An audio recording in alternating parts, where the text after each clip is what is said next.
Hello and welcome to episode 3 of Using Your Brain for Success, the show that's all about helping you build a better life by using your brain the right way. I'm Liam Naden and I'm glad you're here. Have you ever wondered what really creates your life? I mean, how you get the results that you do, both good and bad. Why you have the life that you have, the circumstances, the people, what you do with your time, where you live. And why do you have problems? What's the reason why you're living the life as you are? Is there a reason? And is there really a way to guarantee success and avoid failure and get what you want rather than what you don't want? Well, you know, these are questions that I've been asking myself for a very long time. And I thought in this episode I'd share with you how I came to uncover the answers to these questions and how I discovered what I did about the brain and the secrets that it holds to creating an ideal life. And I'm sure that you'll be able to relate to much, if not all, of what I'm going to share, because a lot of what I've experienced will be similar to what you've experienced in your life as well.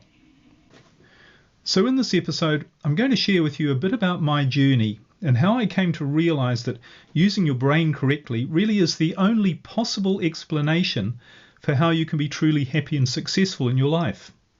Now we're going to look at other possible solutions to getting on top of your life, as it were, but you'll see why none of them are the real answer. And I'm pretty sure that because you're here listening to this, that you yourself will be able to relate to parts of my journey.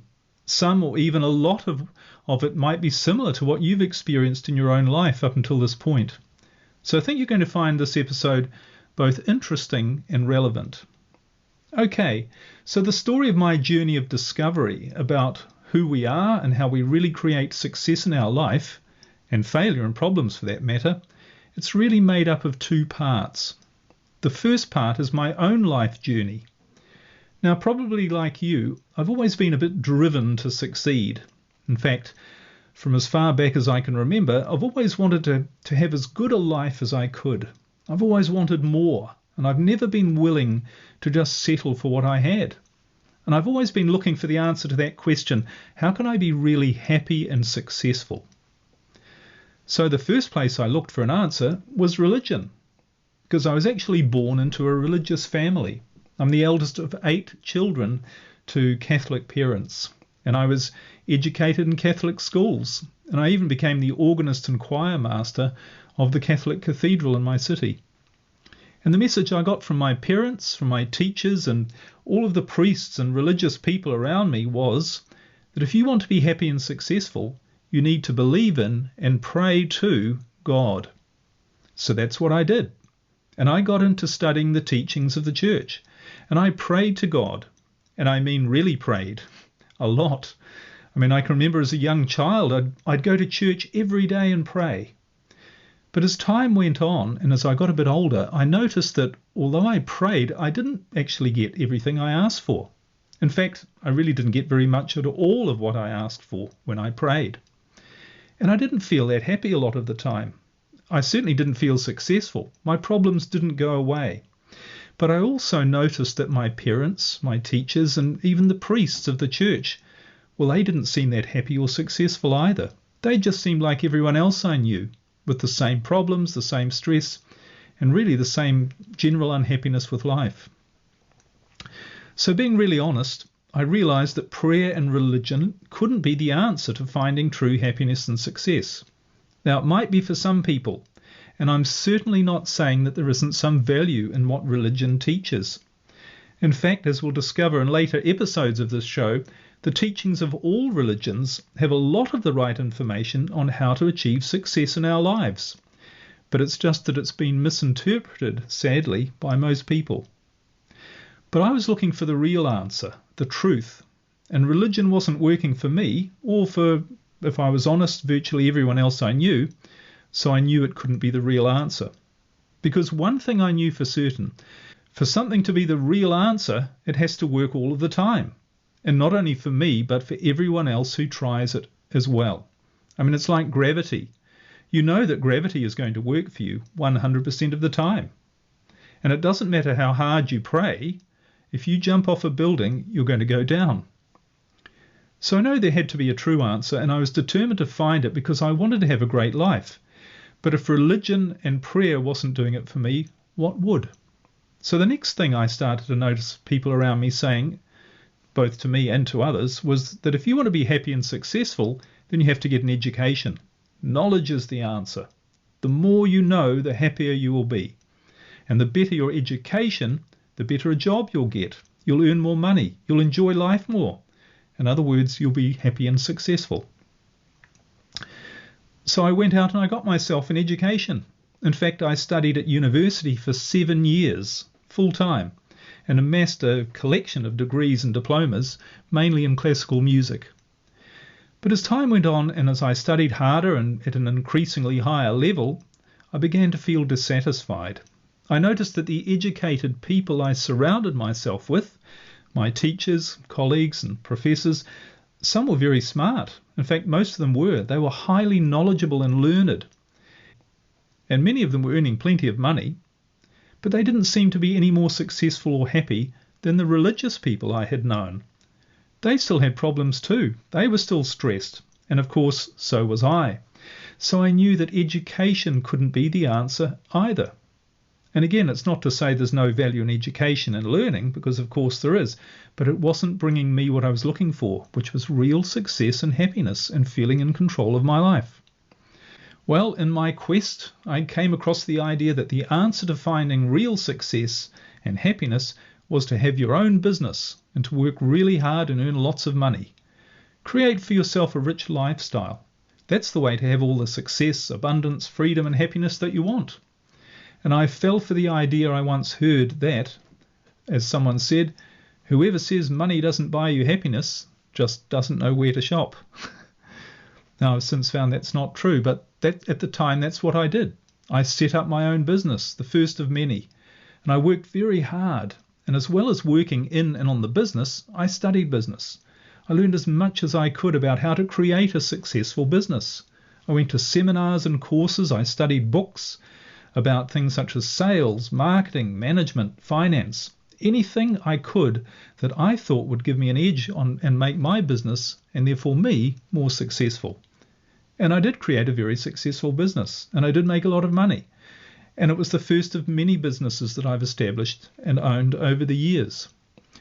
But once I'd done that, once my business was up and running, once I was earning a healthy income, and once I was doing and having many of the things that I thought would make me happy, I realized that I actually wasn't any happier. Sure, I had some good times and the money allowed me to do many great things I otherwise wouldn't have been able to do. But I wasn't really a lot happier. In fact, I was probably less happy than I'd been before. I had a ton of stress and problems to deal with all the time, or so it seemed. And being really honest with myself, the truth dawned on me that simply earning more money and building an even bigger business was not going to give me the happiness and fulfillment I was really seeking. It wasn't going to get rid of my problems, and in fact, it seemed like it would probably only give me more problems. So I thought, another dead end. Well, the next thing I found was the whole world of self-help or personal development or peak performance coaching. I discovered a lot of highly charismatic people who seemed really successful. They were rich and they seemed to be happy and excited about their life as well. And they would say things like, in so many words, I have the answer to how to be successful. Just come to my seminar or read my book and I will show you too how you can be like me, happy, rich and successful. At last I thought, this is the answer. These people are on my wavelength. All these amazing people are telling me they have the answers for exactly what I'm looking for. So I was really excited. And I went all in. I went to seminars around the world and I travelled far. And from New Zealand, which is of course where I come from and where I lived, everywhere is far from there. And I read the books. I did all the exercises. I did everything these people told me to do. I wrote lots of notes. I set goals. I recited affirmations. I spent hours daily listening to hypnosis and subliminal tapes to change my beliefs and reprogram my subconscious mind. I learned all kinds of mind control practices and techniques. I filled workbooks with all of the ideas on success that each of these things were teaching me. I had the attitude that whatever these people, these gurus told me to do, I would do. After all, it seemed to be working for them. I even did a few fire walks to help me break through my fears. But again, as time went on and the more books I read, the more seminars I went to, and the more I chased the next new idea that promised me with the real answer, if I was really honest with myself, I realized that nothing was really working. I didn't feel any happier or more successful. I still had problems in my life, big problems, lots of stress. In fact, with the higher expectations that I was putting on myself, trying to live up to the promises of these gurus, these self-help teachers, I actually felt worse. I felt more of a failure than ever, and that my life was really out of my control. And while I might have been successful on the outside, it sure didn't feel like that on the inside. And again, being really honest, I looked around at me, the other people who were at the seminars and who'd read the books. What results were they getting? Were they happy and successful? Well, in fact, they didn't really seem any happier or more successful than anyone else I'd known either. I mean, many of the people I met had also worked hard at applying the secrets of success like I had, and that we were all being taught. But again, the number of people who seemed to be truly happy and for whom it seemed to be working seemed to be very, very few. So again, I knew that this was not going to give me the answers. I was not going to find the answers here.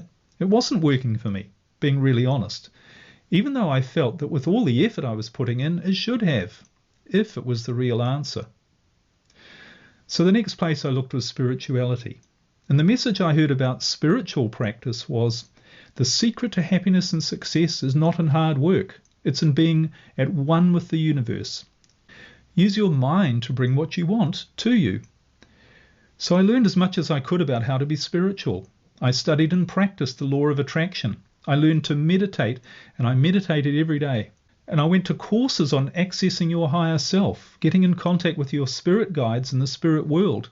You name it, I would try it. Crystals, healing, everything. And I changed my lifestyle completely. I sold my business, and I even became a vegan for 7 years. And again, while I'm not saying there isn't value in learning how to be spiritual, and while I did meet some lovely and well-meaning people, I can't say that it really worked for me. It just didn't bring me what I was looking for, which were the answers on how to be happy and successful.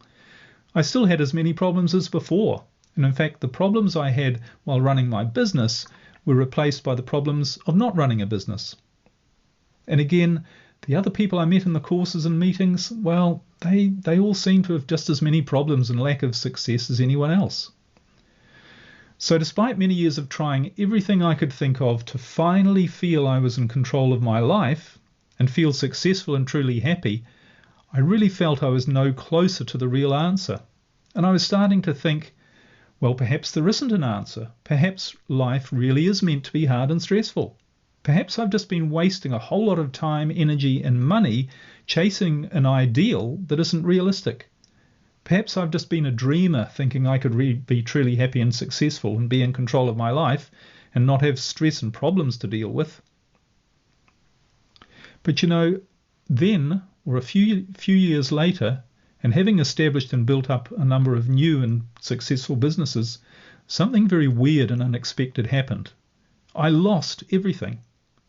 Everything. I lost my marriage, my businesses, all of my money, my houses and every bit of my property, my income, my friends, literally everything I owned. And I was literally in my mid-40s, homeless and penniless. And I ended up having to move back in with my elderly mother and sleep on the sofa in her living room of her small flat. And talk about stress and problems, I was fighting bankruptcy. I was in court with 2 ex-wives at the same time. I had no money, I had no income, and I literally had nothing other than a few clothes. And worst of all, I had no prospects. I had no idea on what I was going to do to dig myself out of the hole I'd got into. I couldn't see a future, and I became quite depressed. Now, all of this shouldn't have happened. I mean, I'd spent my life learning all of the secrets on how to take control of your life. And with all of the knowledge I had on how to be successful, how could I have ended up in a situation where I was completely unsuccessful and not in control of my life at all? It was the complete opposite of everything that I'd been striving to achieve my entire life. And it was as if my entire life had been a complete waste of time. But then something equally strange happened. The first few months were tough and very dark, but things started to change in my life for the better. In fact, things started to get a whole lot better, and for the first time in my life, I was actually starting to be really happy. I began doing the things that I always really wanted to do. I created a new relationship which was completely unlike any that I'd had before. New opportunities started to come into my life. I created new businesses, actually doing what I loved. And all of the money I needed to do what I wanted started to show up. And here's the best part, which to me at the time was also the most puzzling part. I was finally happy. I was finally feeling successful. And I had the freedom to do what I wanted whenever I wanted and without annoying problems to have to solve all of the time. In fact, I didn't really have any problems to speak of. Stress became virtually non-existent. I was finally starting to feel like I was living a life that was purposeful and fulfilling. And that's the life I'm continuing to live today. So I had to find out what happened to me. What's the difference between the old stress and problem-filled life of struggle for success and the new life where problems and stress were the exception rather than the norm? Well, as I began to uncover what had happened to me, I realized that what had really happened, in fact, the only thing that had happened, the only thing that was different, was that I'd made a shift in the way I was using my brain. And it was that shift that was making all the difference. Okay, so that's a bit about me and my journey, but I mentioned there are two things that had happened that have helped me uncover the truth about what I'm sharing with you in these episodes on how we create success in our life and the central part that our brain plays in that. So that was the first thing, the events of my own life. But the second clue, or the second piece of evidence, if you like, came from coaching others. Now, you may know that a lot of my work up until now has been as a marriage and relationships coach. In particular, I've been working to help people who want to save their marriage, especially when their spouse is wanting a divorce. It's a big problem that affects many people, and I've been very glad and humbled to have helped many people save their relationship who are in this situation. And I've been doing it for a number of years, and of course I continue this work to this day with several online coaching programs as well as live coaching. But over the years of helping people with their marriage, I became increasingly puzzled by one thing. And that is, why is it that some people were able to save their marriage while others weren't? What made the difference? Well, I knew the difference couldn't be the information I provided. My programs give everyone exactly the same information on what to do.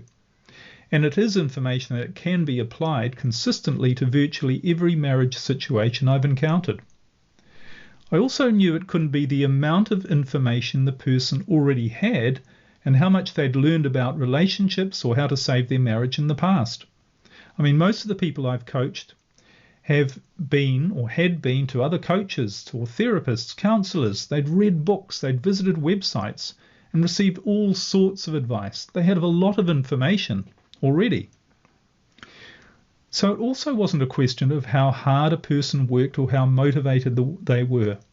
There's no one more motivated that I've found than someone faced with the prospect of their marriage ending when they don't want it to. Everyone in that situation is very motivated, and people would often say to me, Liam, I'm 100% committed to my marriage and I'll do anything to save it. So what was it? Well, success or failure in saving their marriage didn't seem to depend on prayer either. There were some very devoutly religious people who took my programs and coaching who prayed fervently, but who still didn't manage to save their marriage, while other people who didn't really pray at all, they did save their marriage. So what was really going on here? What did work? I really wanted to know the answer to this. What is the real cause of my success and the successes of others I've helped and coached? What is it that really makes the difference? Maybe it's just luck. Well, I knew it wasn't luck, because that's not what had happened to me. But it also wasn't prayer. It wasn't hard work. It wasn't motivation. It wasn't knowledge and information. And it wasn't about setting goals or positive thinking, changing thoughts through reciting affirmations or using some technique, system or method to change your beliefs or to reprogram your subconscious mind. It wasn't meditating. It wasn't through hypnosis.